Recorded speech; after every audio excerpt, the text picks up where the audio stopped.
It's been a really long time now since I've made a video on mobility, resilience, and recovery, and just stat splits in general, and the things that you're going to want to be going for, mainly because it's really tedious to test a lot of these things, but also because I feel always the need to go as in-depth as possible as I can with a lot of these categories, and for good reason. These are going to be the foundations of what we are basing our loadouts off of, and the main stat splits that we feel the need to hit, and want to get the maximum benefit for the things that we feel are the most important and just every piece of our loadout.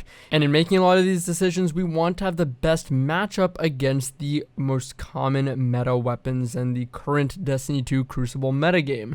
So let's get started now. Let's talk about stats, and we're going to start with the mobility stat. So the mobility stat is responsible for your jump height and your strafe speed.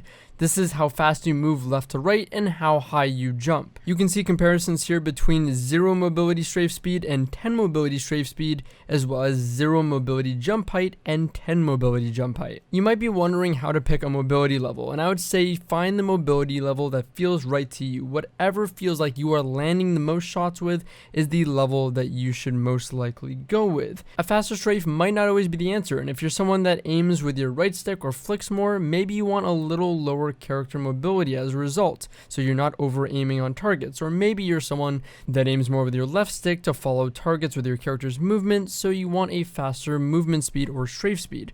It's up to you, choose what's comfortable for you. However, there is a new dimension of mobility, and that's on the hunter. It's responsible for the cooldown time of your hunter dodge.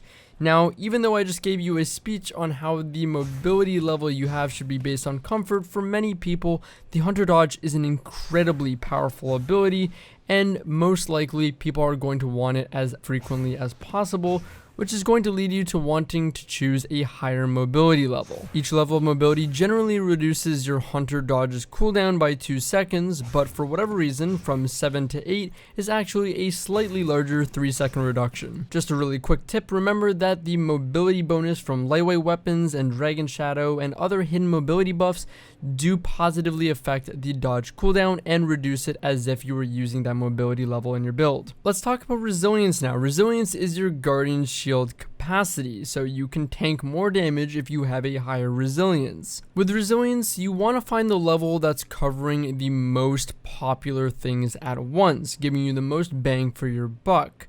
Usually, resilience is really dependent on the current metagame, and honestly, currently, there isn't a whole lot of weapons that resilience really impacts much. A lot of the top weapons are hand cannons, which time to kill cannot be altered, and other things that have a very little impact when you do alter their time to kill, like SMGs. 6 resilience was the level that seemed to counter the most things and most popular things all at once. This includes the 110 hand cannons 1 crit 2 body. They become a 2 crit 1 body at 6 resilience. And actually a very popular hand cannon and meta option currently, Thorn, actually is countered by 6 resilience. The 2 crit 1 body burnout kill of Thorn is negated, and it becomes a 3 crit necessary in order to kill. Also, with its perk and Soul Devourer active, its 2 tap or 2 crit with burnout kill is also negated, and that does not work with 6 resilience. Midas critical hit ratio as well of 3 crit 1 body becomes 4 crit at 6 resilience. Funny enough, Erentil needs an extra bolt rather than 4, needing 5 bolts to kill against 6 resilience without liquid coils active. 5 resilience though is enough to survive a 20% damage buff for a high impact sniper, allowing them normally under 5 resilience to body shot you. This means you won't get body shot by a high impact sniper buffed by Lumina, an Empowering Rift, Inertia Override, or similar buffs. 5 resilience will also let you survive a rapid fire pulse with kill clip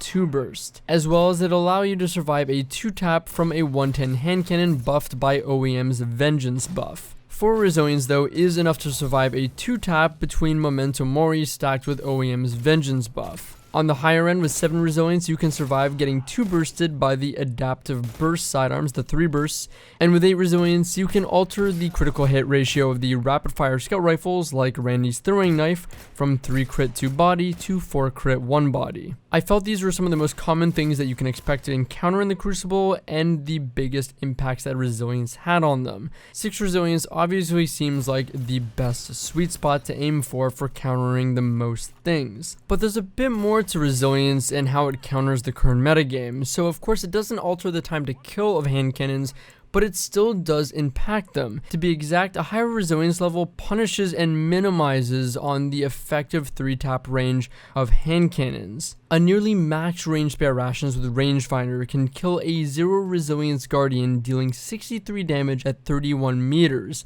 However, against 5 resilience can only kill it at 65 damage at 30.5 meters. However, against a 10 resilience guardian, dealing 66 damage at 29.5 meters, so only 2 points off of the maximum damage of a spare rations, will not allow you to 3-tap that 10 resilience guardian. And it gets even better than this. Let's switch gears and look at shotguns. So against a 0 resilience guardian, I was able to kill them regularly at about 9 meters and occasionally once in a while at 9.5 meters.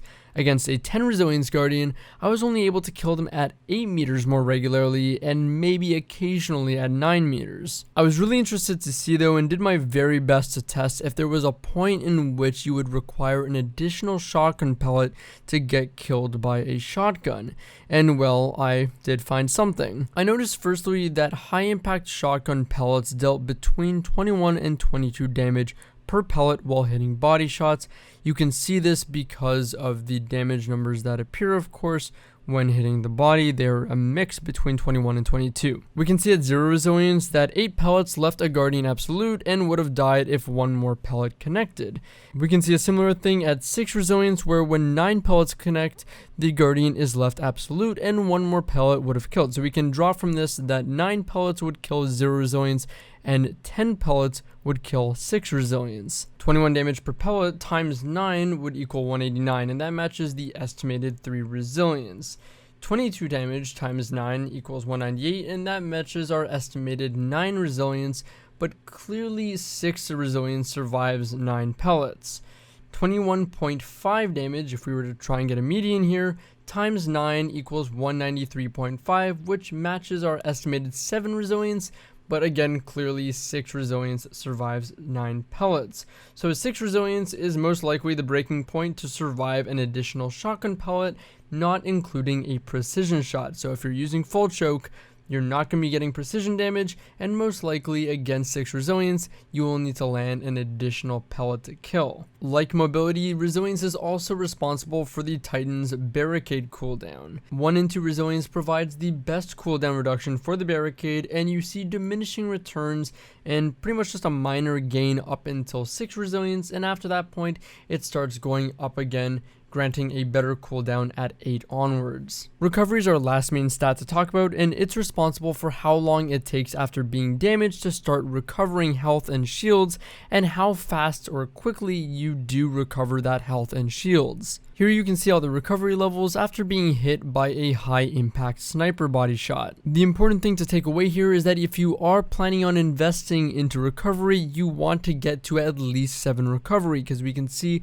there are some pretty massive gains from 7 onwards. Each level after 7 seems to be a relatively exponential gain in recovery. Recovery is of course also responsible for the cooldown time of the Warlock Healing Rift, where the biggest reduction to Rift cooldown is at 1 and 2 recovery, and you have diminishing returns from there up until 8 recovery, where they jump back up to an 8-second reduction in cooldown. I thought I'd also talk briefly about intellect, discipline, and strength, and luckily there was a thread on Crucible Playbook that I'll link in the description that was very helpful that I'm gonna borrow these charts from. Full credit goes to the Reddit users Chambalaya91 and It's Not Unusual RK on Crucible Playbook. These are all the cooldowns for discipline, intellect, and strength, and how much of a reduction in cooldown you're getting for each level.